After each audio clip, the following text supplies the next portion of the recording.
Hi, welcome to Show Studio. It's Paris Fashion Week, and kicking off the festivities on Monday night was the latest from New York City brand Vaquera. The brand originated in NYC, but it moved to Paris in 2022 because of support from the Dover Street Market Group. I'm Show Studio Fashion Features Editor Joshua Graham, and today I'm joined by an amazing group of fashion insiders who are going to give their insight on the Spring-Summer 25 collection. Do you want to introduce yourselves? Hi, I'm Princess Julia. I'm a DJ and some other things too, but you know, I love a fashion look. Hi, my name is Izzy. I first came to London 8, maybe 9 years ago for CSM, and then I went to Antwerp Academy, designed at various brands, and then launched my label here 2 years ago. My name is Darkwah. I am a content creator, public speaker, and also former fashion editor, but still in the fashion. Hi, I'm Anna, and I'm a Scottish fashion designer and a recent graduate from Central St. Martin's. I have one more pseudo-panelist I want to introduce, which is Show Studio's AI fashion critic, Iberi Grace, who is on showstudio.com to answer all your burning questions on the collections this season. So, Iberi, what did you think of Vaquera Spring-Summer 25? The Vaquera Spring-Summer 25 show at Paris Fashion Week featured bold, deconstructed designs with a playful blend of high fashion and street style, pushing the boundaries of contemporary fashion. Let's have a look at the collection, and I'd love to know what you guys think. Do you agree with Iberi's analysis that it is boundary breaking in what it does? I think that Iberi was very kind. I think that there were moments in which the brand's sense of humor and boundary-breaking attitude shone through. I loved, in particular, actually in look 2, the whole look, the making boxers into like a big baggy short that feels similar to something like Soulja Boy would have worn in 2013 with the white vest with a bra on top. It's like the subversion of like masculinity while being super feminine and sexy. So I think, yes, in some instances it did it really well. With other looks, I'm gonna say even the final look, for example, I don't think it was boundary breaking. I love the bubble hat, but I think the use and placement of the print on both the hat and the skirt don't make me think fashion and don't make me think boundary breaking. They rather make me think a duvet cover that I bought in Roman Road Market. That's just because of the way in which it's used and the sheer volume of the fabric. I don't think it's bad. I think it could have been executed better. When I first looked at the collection, I was like, whoa, there are so many different references kind of going on. There's the cowboy reference, definitely saw a bit Gautier. I feel like with the prints, there was like a bit of a nod to the Versace kind of chain. And then like the cowboy sportswear, there was a lot of different references within the sportswear as well. So you had like the biker tops and the cycling vests, and then you had the rugby tops later on, and the caps, and so many different things, which kind of made it confusing. I thought it was fun, but confusing at some points because you didn't know fully what direction they wanted to go in, but they did keep somewhat of a color scheme going, so it looked like a collection. Well, I enjoyed this collection. I'm not sure that it was boundary breaking. I enjoy a fashion clashing, I must say, and I kind of, I want a bit more, but there's some really good key pieces in this collection that I can see being picked up and worn in clubs, in the street, for high tea. And, you know, when I go to a fashion show, or when I'm doom scrolling, as I often do, I'm always looking for pieces that I want to wear. Rather selfishly, maybe. And do you know what? There's loads of pieces that I want to wear. And, you know, I think I'd even wear that big puffy brown fur coat. That looks delightful. I could see myself making an entrance in that. Yeah, I am not as familiar with the brand, but when I look at the collection and overall the brand aesthetic, I would guess that they're based in New York, actually. Even though I think this show is in Paris, Yes. Yeah. And I think having just been in New York for the first time in 4 years this last month, doing a bit of research myself, I think commerciality is really embraced there, versus here it's almost like a dirty word sometimes within the creative circles, space, of a creative space in Europe and in London. And there not only is it embraced, but I think there's commerciality in the aesthetics as well, even when they are doing something that's supposed to be less wearable or runway, as they would call it. But like, for me, it's still, there's commerciality visibly within their runway and within their boundary breaking. And then you can see always there's this touch of, in the material use and then the trims, of this office style, but it's a certain kind of way to produce, I think. Commerciality is really a big starting point with this collection. So this marks their 10th anniversary as a brand. They started in New York. Their co-creative directors, Patrick DiCaprio and Bryn Taubensee, if that's how you pronounce that, came into this wanting to really define their idea of the wardrobe, their idea of wardrobe staples, or Vaquera's wardrobe staples. But they've always been really touted as the cool New York brand because they were super conceptual, super inspired by past decades, and really merging these different codes together. On their website, they call Vaquera fashion fan fiction while aiming to subvert luxury and tell stories with clothing. Do we think, after 10 years, this is still kind of a subversive aesthetic, or a subversive way at redefining fashion? I think it is subversive, yes. The success of said subversion is debatable throughout the collection. Some looks come to mind where I'm like, okay, first you've done this and you've done it really well, and then you've like reiterated it and it's not been so great. Looks 4 and 6, I absolutely love, and you can also tell that I think it was Patrick DiCaprio who started out as a stylist and then also taught himself how to sew from YouTube videos. And you can see, like, in the styling and how all of this is put together, that it's actually really gorgeous. Now, you move from here and you go, because the reason that I'm saying this is because the use of this lace, this rosy lace thing, here is okay because it's also styled well, it's layered, so it's not as offensive. When you go further down into the collection, I think it's 7 and 9. It's fine to make things that can also be worn in the club. I don't want it to look like it was made for the club or made after a night out at the club. And the use of this lace, the overlay of the panty, the not matching of the color, I can understand that it's supposed to be a little bit off and a little bit quirky, but it just doesn't feel, for a 10th anniversary show, it doesn't feel like that. I understand fashion fan fiction as well. You know, it's going to have a sense of whimsy. It's going to have this sense of like irreverence, but it also has to sit on the body well. The application of the cone on the bra of look 7, it doesn't sit well. It looks saggy. You know, the person who placed a brand that actually placed things on the breasts well, I remember was, I think, was it Molly Goddard ages ago, had eggs on the breasts, right?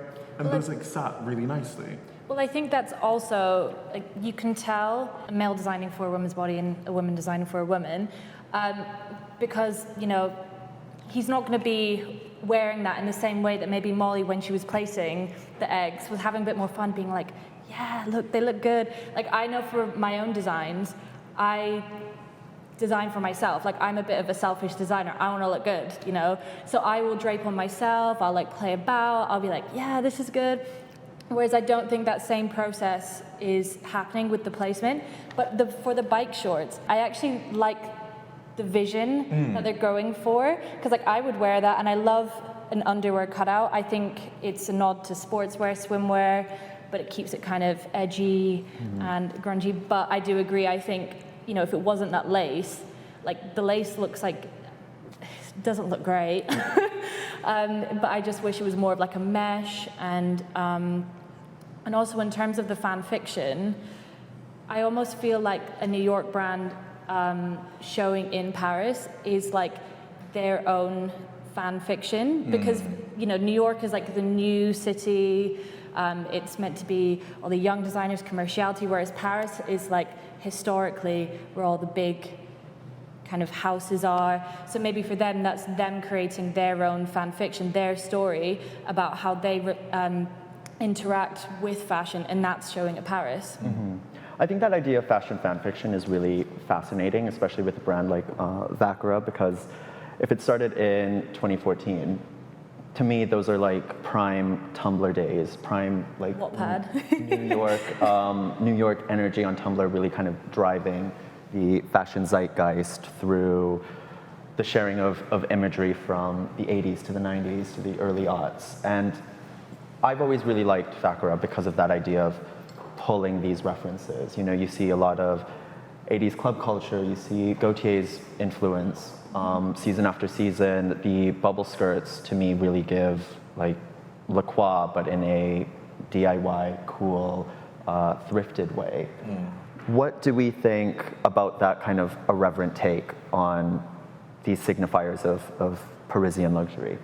From what you just said and the Tumblr influence and being a bit unfamiliar with their history, I don't really see that now anymore because 10 years is quite a bit of time for a brand to evolve and grow. And sometimes I think the original ethos may not be apparent in the designs now, what they translate, and as well as values. I think people grow when the brands do. To me, like, this is something that's quite on the nose with what's going on now and no longer subversive. I think it's messy, but that doesn't mean it's submersive, I think.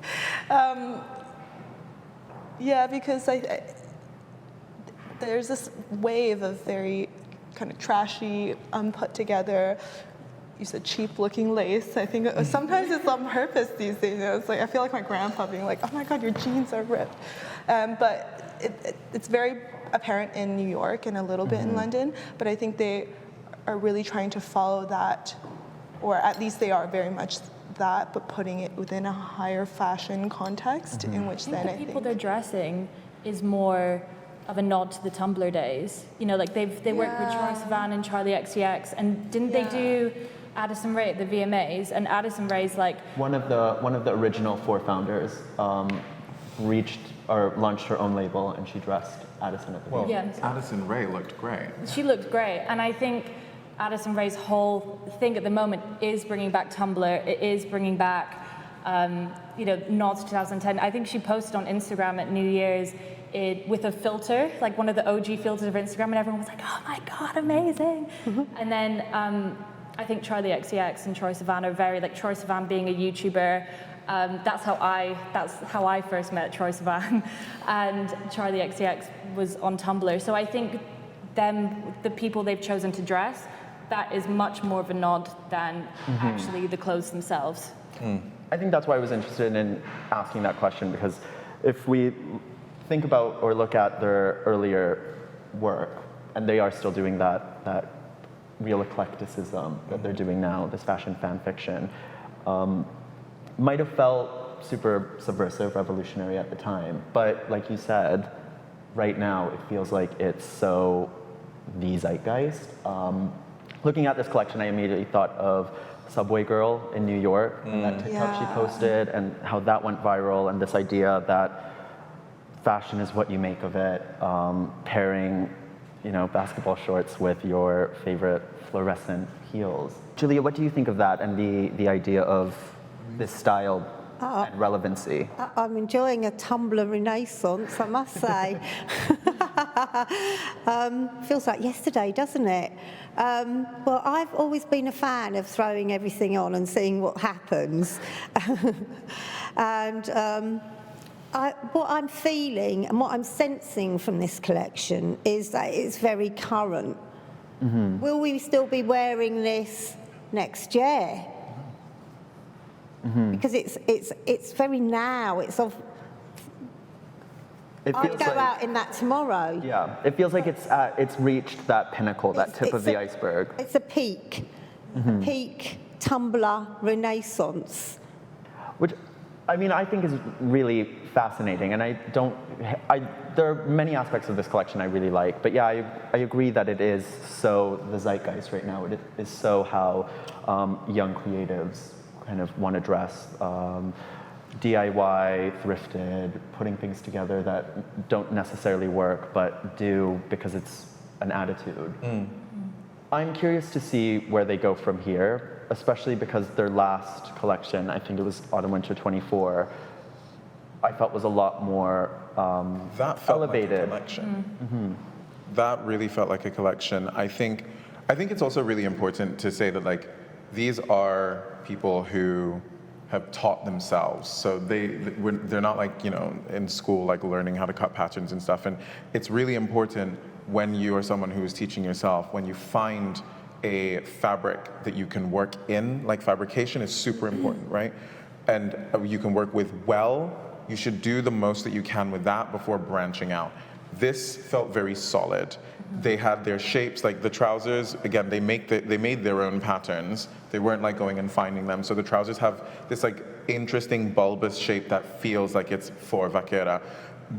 I don't see how we went from this, which actually feels cohesive, and it feels like something that I could wear now. It feels like something that I would keep in my wardrobe and maybe give to my kids to wear when they also got older. Something that's like timeless to something that is so like right now. I think the moving to the right nowness of it for many brands is also just to do with the fact that post-pandemic, a lot of brands are still struggling, and a lot of funding, finding money to actually create things isn't that easy. So they have to find a way to just like get something, create something that people can just buy straight away so that they can keep it going. And then next season it's this thing. It doesn't feel like we are, I hate to say it, but it doesn't feel like this was designed sustainably. It wasn't designed to live on. It was designed to be right now. It was designed for us to have this conversation, I think. And then next season they give us something else. And I don't really like that feeling. I think if we asked them, they would maybe disagree with that. Really? Yes, they were quoted in Vogue saying, "We're still very punk in our roots, but we're asking ourselves, how can we also make it easy for people to understand and wear and easy enough for us to survive? Shooting ourselves in the foot isn't really where we see the future of our lives and this brand." Talking about this idea of them really establishing their staples, their Do you know, I see a lot of, having looked through both, you can see a lot of the same sort of shapes, silhouettes, the detailing on the garments. You can see that it has followed through. I think what you're seeing is that they've chosen to throw in a lot more references, a lot more color, and a lot more print. And that is always when it gets a lot more kind of trend-based. And the more colors you add in, the more opportunity for it to become kind of dated. All over the place happens. So I actually see the continuation. Okay. Speaking of trends, we have a question from writer Alexandra Hildreth.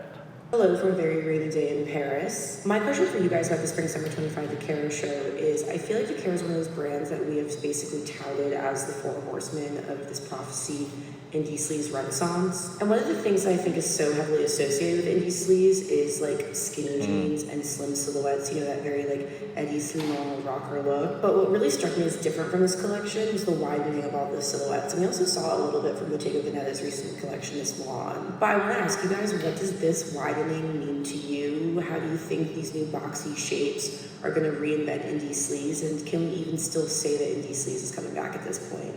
Thoughts on indie sleaze? It's been on every publication as this creeping force that's coming up to us. What do we think of its revival? I think it's already back. Yeah, I think it is back.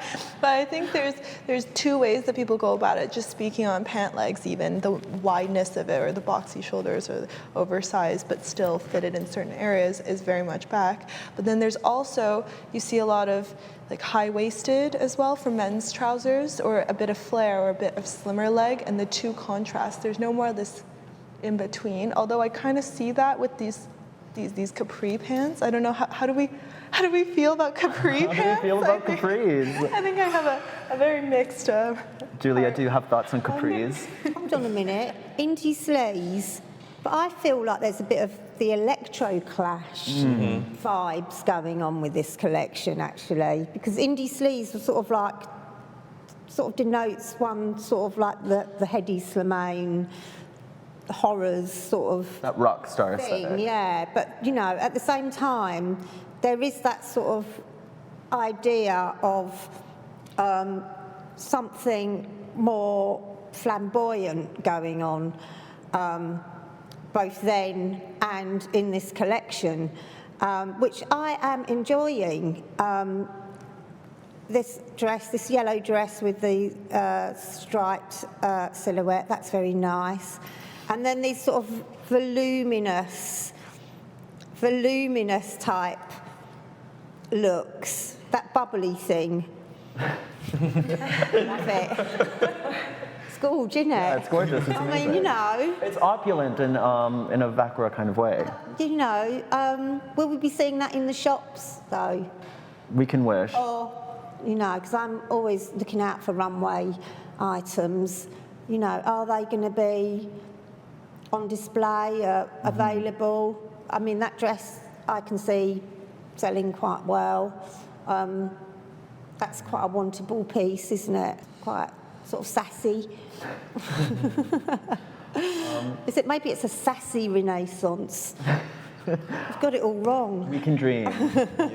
Any thoughts on this indie sleaze revival and whether or not? I mean, maybe the widening is a mix of the kind of Y2K aesthetic into the indie sleaze, because I feel like it's very quickly gone from Y2K this, Y2K that, 90s, and then it's like indie sleaze, 2010. So maybe it's the combination of both kind of coming together without realizing it. And looking at colors, I think the colors kind of make sense if they're looking at 2010s, just because they're so bright. And even, the big kind of bell thing that we were just looking at. Rivets. Yeah. The rivets, yeah. I feel like you could have seen 2012 Nicki Minaj coming out with the VMAs in that with like a bright yellow bulb, like serving. It is quite 2010s more than indie sleaze. Yeah. Do we like indie sleaze? Are we like tapping into that? Are we into that? I'm tapping more into 2010s than indie sleaze. More the kind of I'd rather see the galaxy print come back and some Oh my God. I have the most gorgeous Christopher Kane galaxy print, like little tube. It's galaxy print, and I'm obsessed. And it can be done well. We just need to do it well. You're triggering my PTSD. Wow. I think it's also become kind of an excuse for just bad patterning. And just bad craftsmanship sometimes, because there's that innately in the aesthetic, and then in the DIY element of it, and every fun element about everything. But then there's a fine line or a balance there, which I think a lot of some brands I think really cross over, which it just becomes like really poorly made, and then just really like not cut right. But I think in a sloppy way or without intention, and I think sometimes it becomes an excuse for that, or for to throw too much of craftsmanship out of the window. Right. Controversial. We have another question, this time from Eva from Los Angeles. This collection was all about essentials, which is quite different from Vaquera's usual irreverence and sort of fuck you to the fashion industry. Do you think that a brand can stay true to that ethos and commercialize? Yes, I do. I 100% believe that a brand can still say a big like F you to the fashion industry and still be really irreverent and commercialize. I think there are some pieces here that actually do lend quite well to that too. Like going back to my favorite looks 4 and 6, those feel very easily accessible to many people. There's so many pieces in there that if you pick it apart, you're like, actually, this all works and stands on its own quite well. I don't think that in order to, because I think also talking about commercializing as a brand, it doesn't mean having to like sell out. It means being able to still speak your language, but speak it in such a way that you have many more understand and be able to engage with it. So I don't think that commercializing means that you have to like give up any of like your like punk roots or whatever. Just like in doing that, in doing so, make sure your execution is right, because the problem here for me is execution. Looks 7 and 9 don't do that very well, but if we scroll down, there we go, look 25. I really enjoy this. I really enjoy it because it looks at like, I don't know, were they called falsies, those old types of bras? Mm-hmm. Yeah, it looks at like that kind of shape. The granny panty shape is there, but it's like still fun, and it does feel Tumblr. Like when I look at this feels Tumblr. Look, 7 and 9 don't give me any of that. They give me, okay, like I am, you know, entering this like lip sync competition at this like random club somewhere, so I need to make something to look kind of cute. I think it's really just about execution. There's styling choices as well, questionable a lot of the time. 27, look 27 makes me very angry because it's actually such a gorgeous piece. Let's see it. And then they've thrown it on top of like these black like nothing leggings, it seems. And I mean, the shoes are the shoes, that's gonna be what it is. But even if they actually chose to take those like the capri leggings with the overlaid granny panty thing from look 9 and put that over here, I think that also then communicates more Tumblr, more New York. It communicates all of the things that they actually want to. I think that I think the pieces actually probably are really great individually. And if you decided you wanted to put them together, they're great. Mm-hmm. I don't think that they communicated how good these pieces are in a lot of their styling choices. Right. How many things they might have done intentionally to get a reaction out of, because some people would be like, hate those leggings. I feel like they might have done that just to be controversial. But I mean, I get that, but can we like stop with trying to be intentionally controversial and actually put the stuff together well so we can talk about it in a way that we can also appreciate it? I understand like creating conversation, right? But I don't want to watch a show and feel like, ugh, like most of the time. I want to be able to identify with it because there's something beautiful in everything. No matter what is going down the runway, there's something beautiful in every single piece that's there. And I think that some of their styling choices have made us not see the beauty in those things. But if you're annoyed about the styling choices, like you're talking about it, and there'll be people as well online who are talking about it. So in a way, it's like free press for them to annoy people with their styling choices. I want to ask about what we think. I mean, aesthetically, looking at this, looking at the styling, looking at the design choices, I can already see a lot of people going on Instagram, going on YouTube, probably on this YouTube, saying fashion's dead, this isn't fashion, because it doesn't apply to this luxury sensibility, what's going on in fashion now. This is a very unique perspective from these two designers. Do we think this is cool? Why do we think this is cool? Because I do. I think it's cool. Yeah, I don't think fashion's dead. I think fashion's just evolving, and so is the industry. And I think a lot of people, especially I think I come from a very traditional fashion education background from very prestigious schools, and you come up, I think, a lot of designers with a lot of ego, as well as I think a lot of indoctrination to follow a certain kind of path that no longer exists anymore. And the days that those designers that everyone hails and are so huge now, like Rick and everyone, they came up in a different climate and in a different way. And I think brands are created differently these days. Mm-hmm. And the love behind fashion and the audience is all very different. And they are operational in the way that they are and the size that they are from what was everything that they built in the last 20, 30 years. But in the brands starting now or any new brands, I think there's no more rules as such anymore. And like you mentioned, they didn't come from any fashion education background, but that doesn't even matter these days anymore because people don't wear or love clothes for that purpose. It's for the purpose of trying to be somebody that... Expression. Yeah, it's just purely expression. What do you think, Julia? What is new about this collection is that the way they put it together, I actually think, is going forward with some notion of switching up different ideas. I can see all the references and agree with everyone else. There's Tumblr influences, there's indie sleaze in there, and so I sort of find this collection quite remarkable in its way, because they've picked up on key pieces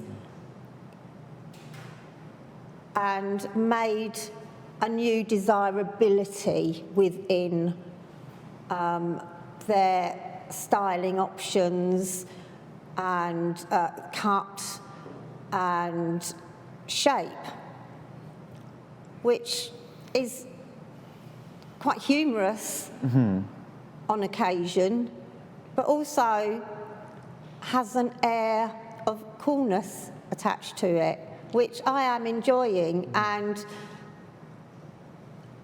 you know, I don't have a problem with lace and cone tits at all. You know, I like that. And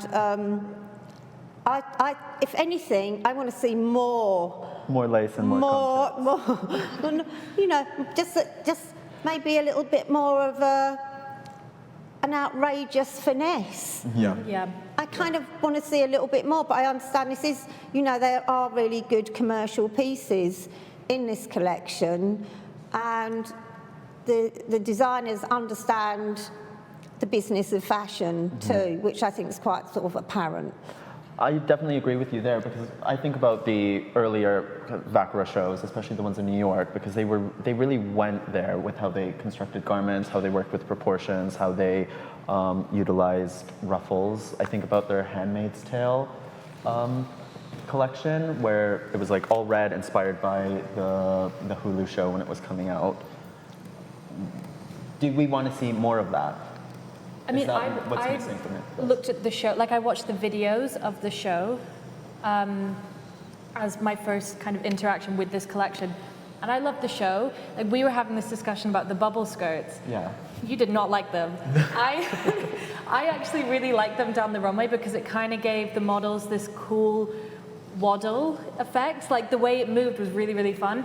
And I think the way that the music and the walks and everything kind of combined, and the space that they chose, I actually thought that was really cool. And I do think that that's important for a brand as well. So yes, they have to commercialize. I'm not crazy about, like, when brands who do crazy things to begin with, commercializing down, because I think it just becomes a little bit like watered down. Right. But I think brands have to do that. It's something that's important. But if they're able to keep Otherwise the show, they die, right? Yeah. Then we don't get those glimpses of excitement.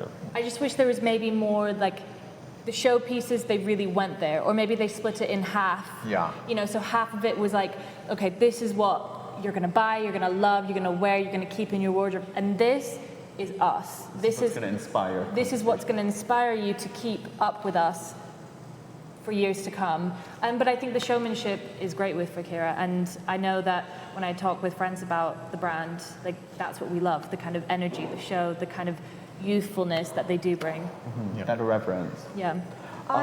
They could have had some old people in that, though. There's not much like body diversity in this show, and also there's not age diversity in this show, which is two things that I really like to look out for.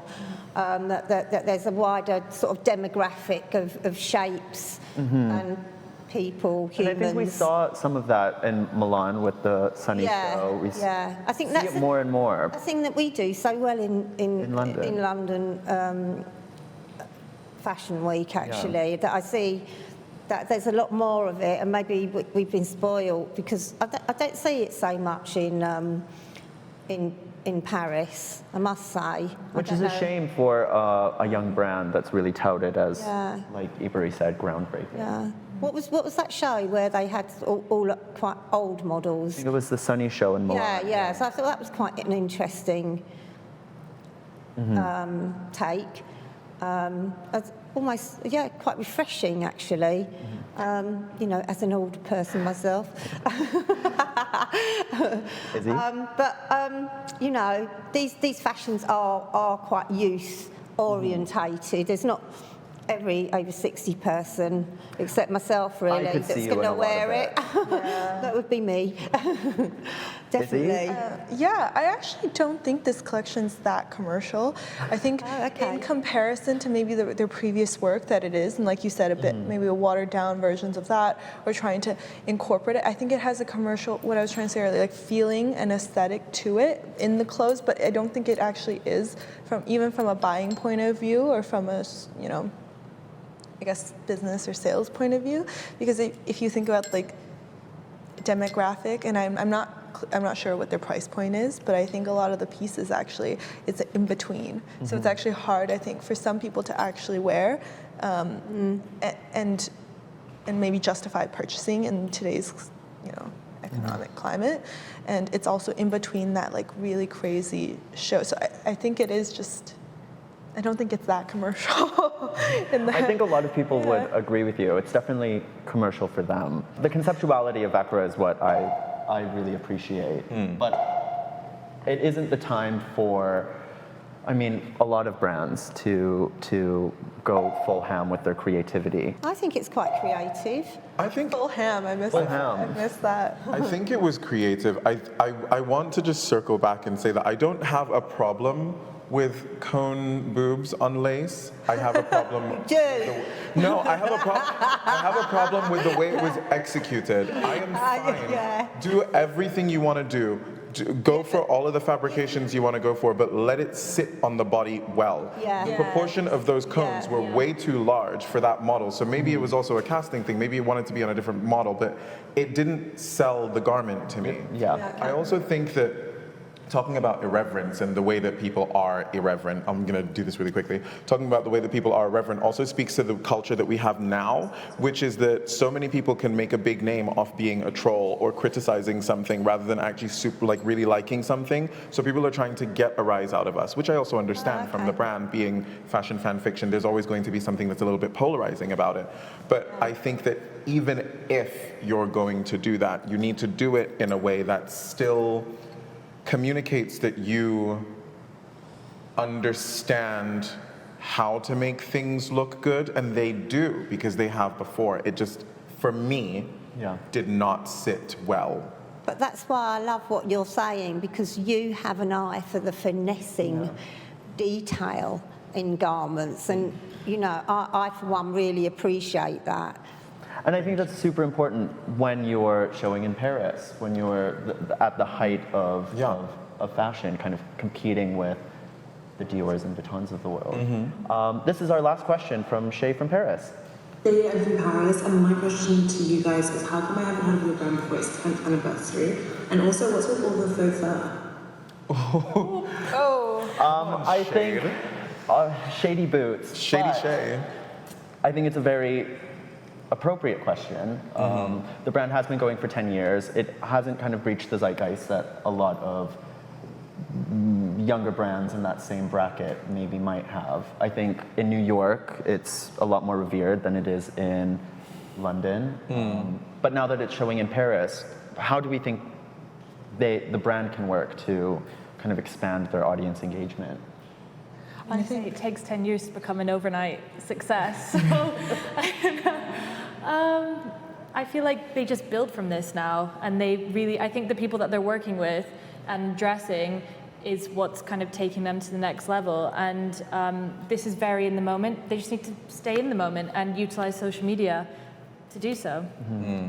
I think the brands in New York that do really well, even brands in general in North America, it's a completely different ecosystem of brands versus here. And since I was just in New York, I was having a crash course on all the brands out there that me and my peers and friends out here that isn't a common vocabulary in their language, versus when I mention some of the brands doing well out here, they're like, oh, where are they? Oh, selling. Oh, we haven't seen them. And so I think it's just them breaking into another market, another kind of audience, but still with a very, to me, New York high fashion aesthetic. And I think that's where the contrast is. But the fake fur, I'm really really against fake fur, and so to me, it's something that's a how do I say it, a solution to an aesthetic or to create a certain look. But I think if I go in deep into the fake fur, I will get very take up another half hour. I mean, I see the faux fur for them as again this like piss take on that 80s glamour of the fur. The way they've cut it is like it's too comical. Yeah, to answer Shay's question about why she hasn't heard about the brand, Shady Shay, I'm going to call her from now on. I think that also we have to take into account like the different cultures, like exactly what you said about like the ecosystem, like a different fashion ecosystem, but it's actually the culture as well. Like when you look at like the UK and Europe in general, like when you're going into the arts, like it's almost like going into a private school and being a new kid that like came from like a public school, right? Like you're kind of like learning your way around. And in the States, like literally like the whole idea of the American dream is anybody can do anything. And that's exactly how this brand started. Anybody can do anything. Doesn't mean that we all should, but anybody can do anything. And that's why the brands can be big, especially in the States or in wherever they're incubated, and then go somewhere and like be completely unknown. There's a different way of becoming a part of the society. In the States, like you can either buy your way in, shout your way in, or make a show and make your way in. And I think that whatever is going on with this whole collection, I again love some pieces. Look 11, stunning. But whatever is happening here is how everyone's going to know the brand afterwards, because we're all talking about it, and it's a little bit polarizing. Was it a cohesive collection? Do we want that handbag? Are we feeling beauty? What do you think the message is that they're they're relaying, and is it successful? I like this collection, and I think the thing with it is to cherry pick your favourites and wear them with confidence. I'm really glad that they're doing Paris, and I'm very curious and excited for them and how that journey goes and what results from that, because I think there is, like you said, private school vibes, and it's very there's a different system. So I'm really excited but curious to see how this goes with Paris. I think it's a good and interesting move to do. I feel like it's how music artists want to break it in America. It's almost like fashion brands in New York want to make it in Europe, and I feel like this could be them making it in Europe, like if they play their cards right and they keep building from this. So I'm excited too. I think it could be fun, and I think if there's pieces that we do like, even if as a collection maybe we're like, they could have elevated me, they could have done this, that, if there's still pieces that we want to wear, at the end of the day, it is a successful collection, because fashion is meant to be worn. I think they're an interesting enfant terrible for Paris. I'm excited to see what they have for their autumn-winter. I think that their fabrication choices for their autumn-winter collections in general, because I've looked at their stuff, and every time I get to an autumn-winter collection with them, I'm like, ooh, this is kind of cute. But I think it's that thing, as a queer person, as soon as summer comes around, I'm like, oh my God, is it just body all the time, or am I actually going to do something else? And I think the true test of a brand sometimes is what they do for spring, summer. So I'm excited to see their autumn, winter, because I know it's going to be strong, but I'm very excited for their next spring, summer, because I think that this is a good point of growth. Thank you guys for joining me for the Vaquera Spring Summer 25 panel, and thank you everyone for tuning in. That's Paris Fashion Week. We still have a lot more coverage to come, and make sure you go to showstudio.com to ask Ivory Grace all of your burning questions.